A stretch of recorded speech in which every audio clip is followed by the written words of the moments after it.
So aware na ako na may mga ganong klaseng setup when it comes to vlogging. So pag pinagsama-sama ang mga tarantado, talagang puro magagandang bagay lang ang lalabas yan. Oo, tapos ayun, nung time na yun, nag-explore lang kami, hindi nag-pandemic, lahat ng tao nasa bahay. Nataon lang din na kami yung tapos kami gumagawa ng gano'n. Tapos, ayun, pinapanood na nila kami. Dahil lahat nga nasa bahay. Saka naisip ko lang din, no? Yung mga content nyo kasi noon, like nakakulong lang talaga sa bahay. Ginagamit nyo yung mga CCTV footage nyo. Oo. So, papakita namin ano yung nangyayari dun sa loob ng parang PBB rin siya. In a way, Tama. no? In a PBB, way, pero in a way, vlogging style siya, di ba? Vlogging style yung ano niya. So, ayun. Shoot lang kami ng shoot doon ng kung ano-ano. Ine-enjoy lang namin. Nagkikwentuhan lang kami. Pinifigure out namin ano ba yung formula. Alam mo yun, parang lagi kang merong tanong Ano ba yung Inaaral mo ano ba yung tamang positioning ng ano ba yung kailan ba dapat mag-joke, ano ba yung style. Tama.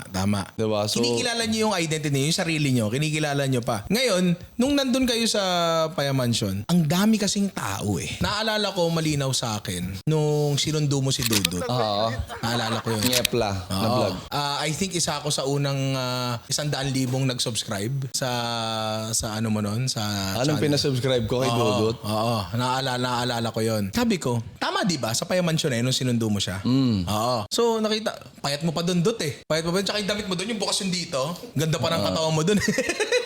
Wala, food content creator na eh. Tapos sabi ko, ang hirap sigurong i-manage na itong bagay na to. Isang bahay, ang daming tao, puro nasa same age group. Yung mga lalaki na nasa gantong edad, puro sa laula to eh. Kasi sa laula ako nung ganyan edad ako hanggang ngayon naman.